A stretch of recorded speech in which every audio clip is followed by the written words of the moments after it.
For somebody who is having a conversation about a mortgage, maybe it's a new one, maybe it's a refinancing or home equity, what are the main questions that somebody should be asking before they make that decision?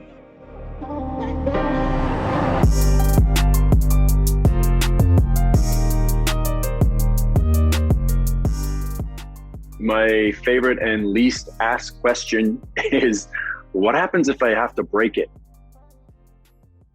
It is a huge profit center for banks and interest adjustment penalties. And what happens is we sign these 5-year fixed.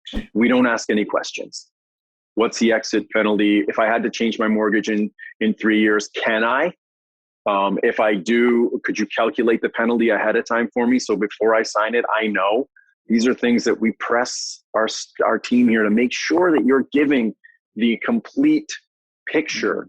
And a lot of times that's just not done. And it's not necessarily a fault of the bank. It's the fault of the consumer who doesn't know enough to ask, and the education hasn't been there yet. And we expect, I think, sometimes the big banks to be the knight in shining armor and educate and answer those questions. And often they don't, because we're doing a rate focus, we're pressing forward. You should also ask your bank or your broker, is this mortgage going to be a collateral charge? I cannot tell you how many times we run into a situation where the client owes far less on their mortgage balance, and we pull title, we get ready to do something, and we have to inform them that there's a larger collateral charge on the property. And the collateral charge just means that the bank may have, you might have bought a house for $500, they've registered for $600, that's the collateral charge, and that's how much the equity spread that they own.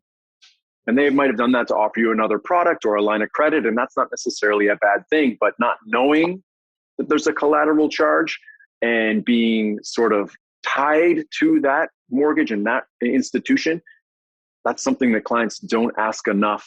I mean, there are products that we can actually check a box and register just for the amount of the mortgage and not allow a collateral charge. So those are probably my two biggest that aren't asked enough.